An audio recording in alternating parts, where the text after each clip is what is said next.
Hey everyone, it's Philtastic Phil here, and I want to welcome you to another episode of Philtastic Comics and Art.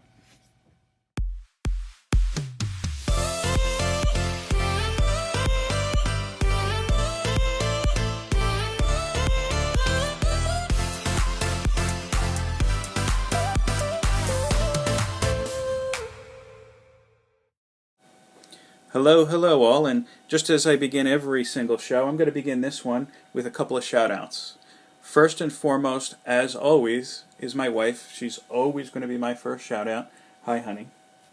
And next is the inspiration for tonight's episode. Our second shout out for the evening is for my brother Joe, also known as Mooch. Joe just celebrated a birthday this past weekend. Happy birthday once again, sir. And I don't get to really see or talk to Joe that often. He's out in California, and as many of you may know, I'm in New Jersey.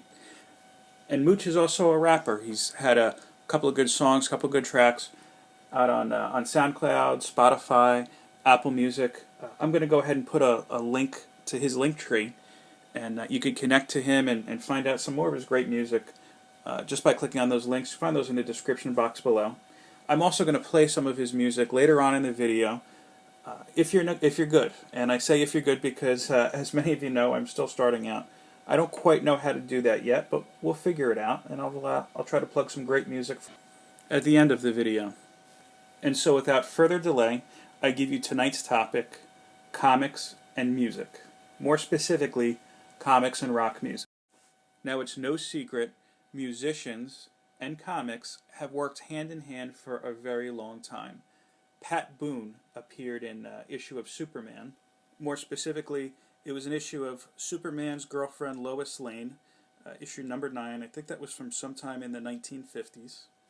I remember when I really just started first getting into comics, way in the early 90s, Aerosmith appeared in an issue of Valiant's The Shadow Man.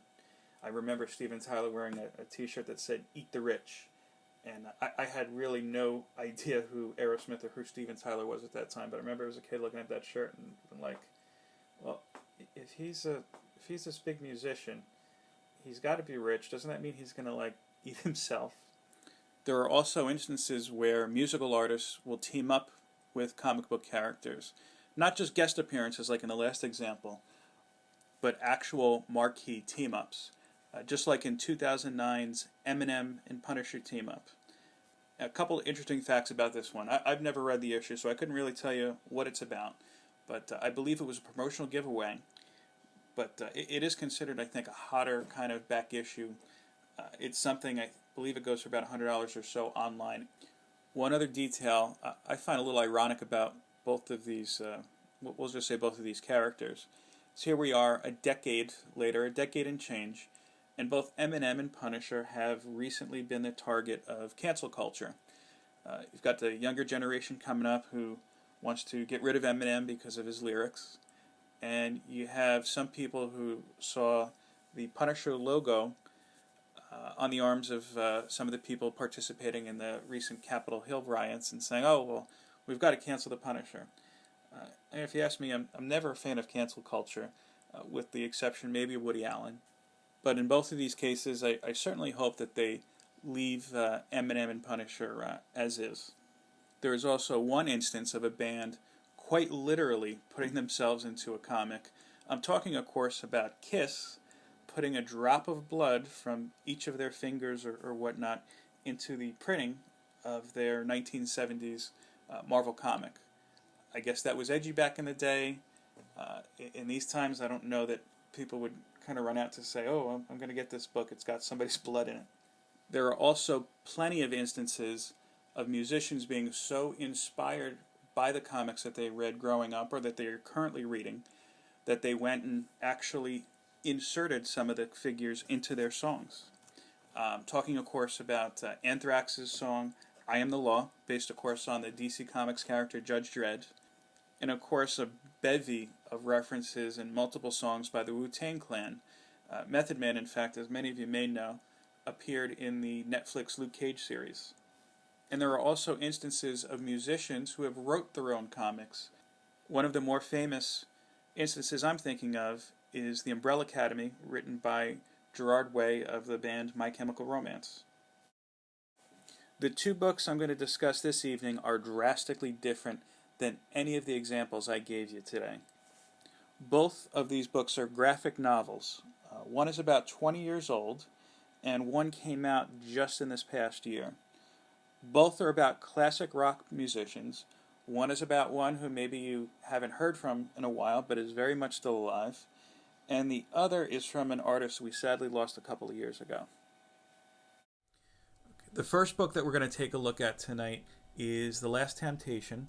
This is a book written by Neil Gaiman, from Sandman, Coraline, American Gods, and just about 100 other great pieces of work.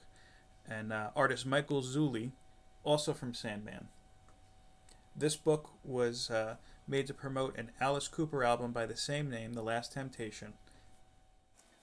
The story itself circulates around a child by the name of Stephen. Sounds like he's maybe middle school aged, who is described as very full of fear. I don't want to say frightful, but he's afraid. One day, close to Halloween, Stephen and his friends encounter this ghost called the Showman, who looks, of course, just like Alice Cooper, and who basically challenges Stephen to enter his theater, which has magically appeared. Inside the theater, Stephen runs into the Showman's crew, filled of, looks like kind of zombie-esque looking creatures, these little kind of goblin-looking characters, and a female ghost by the name of Mercy, who lives up to her name, we'll put it that way. Just as the story suggests, Stephen has to avoid the temptation of joining the Showman's troupe and losing his very soul to the Showman forever. So the book itself, I find to be a little problematic, to be honest with you. First, the good. The artwork is absolutely stunning. It's very, very detailed, very clean looking. It really doesn't look like something you typically find in a graphic novel, in my opinion. It looks more like something that you would see kind of etched into a tile or onto some sort of a plate or something like that for mass production. Zulli really takes a lot of time and care, you could see, with each image, and they're quite frankly stunning. As I'm flipping through it, you keep seeing these little details. For example, when Stephen first meets the ghost Mercy in this theater, she's up on this stage and she's dancing or posing, and you could see in one clear detail on her choker there's a very small kind of button that the face of it kind of looks like the Showman. I thought that was a nice touch, and you didn't really see it until it was this close. It kind of lets you know that Mercy is kind of his property, and it's like his stamp on it. As far as the Showman itself, although he's well drawn, I don't really find him menacing looking, to be honest with you. In fact, he really only has this creepy kind of smile once in the story. All the other times it looks like he's either angry or sad or just kind of indifferent. But there is also a really nice detail I like. If you do pick up the story, focus on the Showman's cane. It looks like some sort of a bat head that tends to be opening its mouth and screaming or barking or whatever bats do at certain times in the story. It looks very interesting. There is one panel in the story I found particularly interesting where Stephen has just encountered the Showman and he's feeling quite low on himself and he's tired, and yes, he's scared. He doesn't really know what to do, and he's just walking in this dark field, and you get the sense that he's all alone. He may be in a nightmare. Just the previous page, I didn't take a picture of it, shows him in bed with a teddy bear, which is why I think he's middle school age and not older. And you see an angel descending from the clouds, just kind of looking over him. I thought that was a well-drawn panel. How it kind of fits into the story is a little ambiguous. Now, the problem I have with this book, which I didn't expect to find, and I'm sure that not many people did, especially written by Neil Gaiman, I don't really care for the story. I don't understand why Stephen is afraid. I don't see that he's really afraid. There's nothing that kind of hints it to me. And just like I'm not convinced that the showman is a scary character. I mean, to me, he kind of comes off as a less menacing version of Pennywise from It, mixed with the Joker. But there's nothing kind of crazy or chaotic about it. There's nothing that makes me afraid while I'm reading it that, oh, how is Stephen going to get out of this? To be honest with you, maybe it's just because I didn't get a hold of who Stephen is. I really didn't care if he got out of this or not. I know how that sounds, but it just wasn't really well characterized, to be honest with you. Even there are some later scenes in the book where Stephen starts to see the showman pop up in his everyday life. The showman starts to look like, or his mother rather, starts to look like the showman. The lunch lady, the janitor. And I know it's supposed to come off as creepy, but it just kind of comes off as goofy. I mean, can you imagine, like, you go to the lunch lady and she looks up and it's like, oh, Alice Cooper is serving me mashed potatoes today. It just wasn't scary. One thing I found interesting, as I said, Michael Zulli drew this book. He also drew a few issues of Sandman before it ended. Most notably, the only chapter I haven't read yet, of course, The Wake. And Mercy, the female ghost character in this story, to me resembles, I think was Sandman's wife, was it Thessaly, I think was her name, in The Wake. I'm not quite sure, but if you do know what her name was or what that character's name is, please go ahead and leave a comment there. Or the conclusion to the story, to be honest with you, is just a non-event. I'm not going to spoil it, but when I got done reading it, and it's an easy read, you can do it really in your lunch break. That's what I did. And I was just kind of like, okay.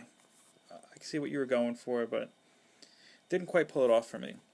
To be honest with you, the best writing in this book, and I mean this sincerely, is the introduction.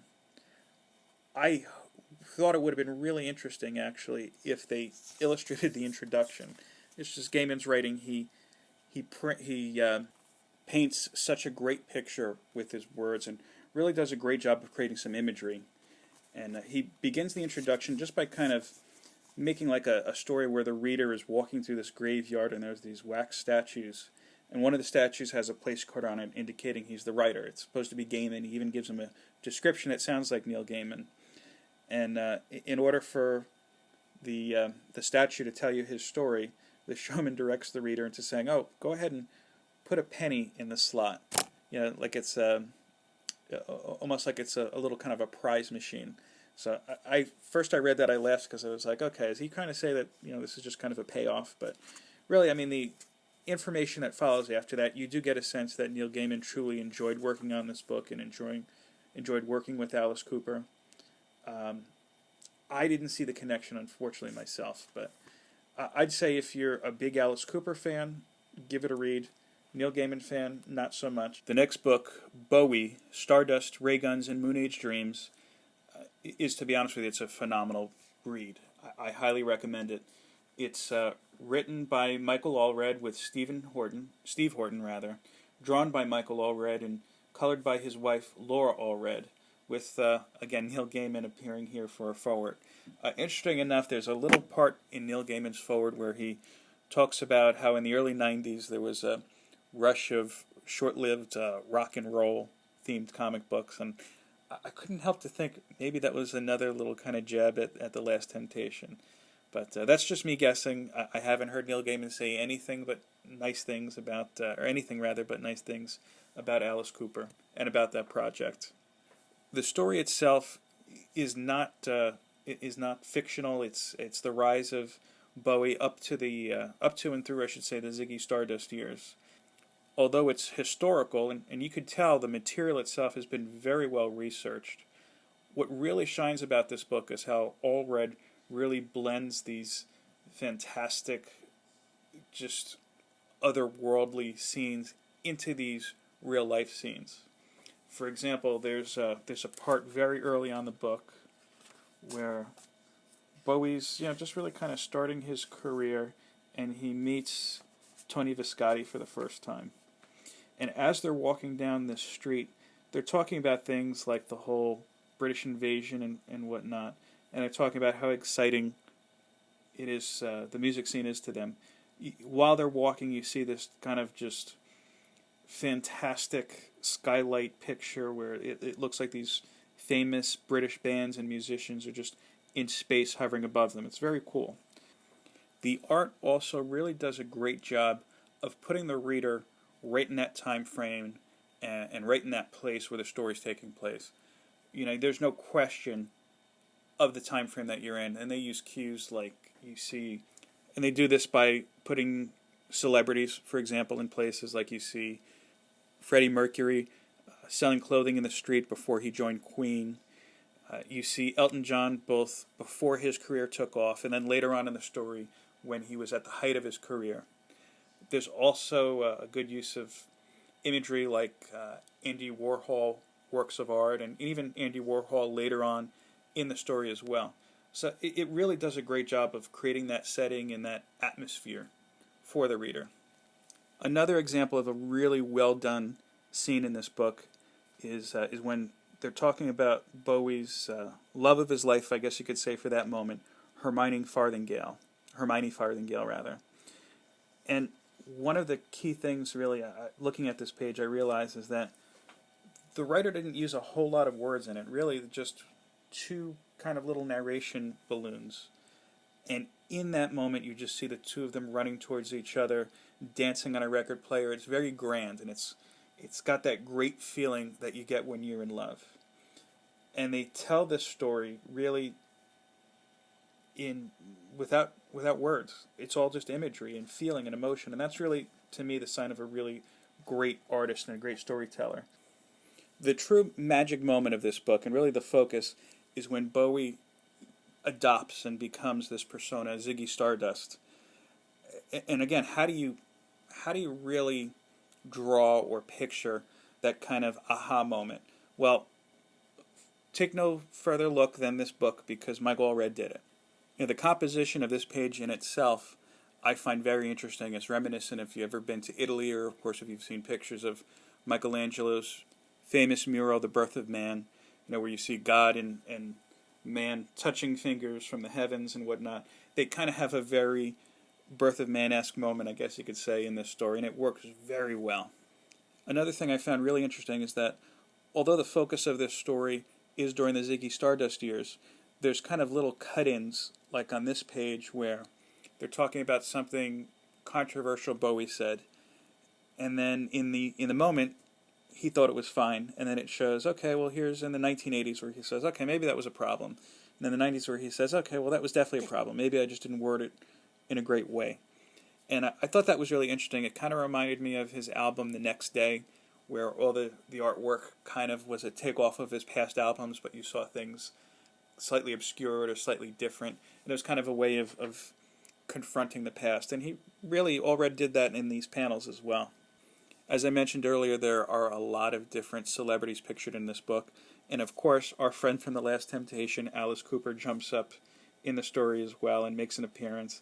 And in fact, it makes it seem like his stage show, which is legendary, of course, was the inspiration for Bowie wanting to be more theatrical. Although the story takes us to the end of the Ziggy Stardust years, it does have an epilogue kind of end cap, where you just kind of see some quick flashes of Bowie throughout the years, from the Thin White Duke to his collaboration with Nine Inch Nails, and even when he was in Labyrinth and when he met his wife Iman. And that's just such a great picture of him and Iman. She looks like she could be Storm in this picture. You know, I know this takes us all the way up to his last album, Dark Star. And the only kind of bummer I really have with those pages is that really, if they wanted to, they can go back and expand on another volume and just kind of fill in some of the other gaps in his life. But I don't know, the sense I get just from the pacing and just from the appreciation and the love of the artist that was put into this book, you get a feeling that, okay, this is just one and in. This is the story we want to tell, and this is how we want to tell it. If you do pick up this book, I will encourage you to go in the very back and look at some of the different sketch work. And now some of this stuff, to be honest with you, traditionally when these are in graphic novels as extras or whatnot, I mean, it's kind of cool to look at maybe once or twice, but you know, really, how often you're going to go back and say, oh, I really want to look at that unused sketch for this character. In this case, the artist, Allred, Michael Allred, included, it looks like 4 different pinups from the Ziggy Stardust days, which were great.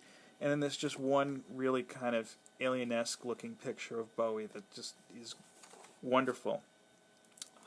As I said, this was a great buy.